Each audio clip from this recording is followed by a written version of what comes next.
ये देखिए गाइस, हम यहाँ पे खाना खा रहे हैं। ये मेरा पापा है, वन भोजन कर रहे हैं। हम वन भोजन कर रहे हैं। ये मेरा छोटा सा भाई सूखी भाजी खा रहा है। मैं सूखी भाजी नहीं खा रहा। ये मेरे मामू की बेटी पानी पी रही है। बड़ी बेटी, इसको कोरोना हो चुका है। ये बड़ी बेटी है। नंबर बीड़ी हो गई है। ये मेरे दूसरे मामा की बेटी, ये मेरे छोटे मामू की बेटी है। ये है एंजल। ये तेरे छोटे मामू की बेटी है और खा खा के मोटी हो गई है। तू है बकवास। कौन है गैस? पापा ने डर कर ले तो हाँ जो तू दीजिए। हाँ जो वहाँ बड़े खाई ली तो। हाँ, वो वहाँ पे आप ब्रिज भी देख सकते हैं। तो वहाँ पे कुत्ता भी है।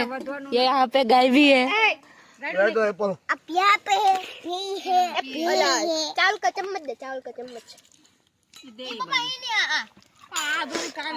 तुझे एप्पल खाना है? वो वहाँ पे है। दाल भात खावा है ना? તમે વારો આવો દિયો કઈ દાળ ભાતમાં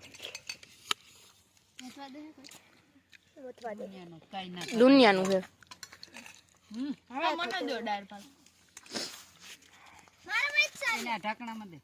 ये मेरी भेड़ है जो मैंने सुबह बनाई थी।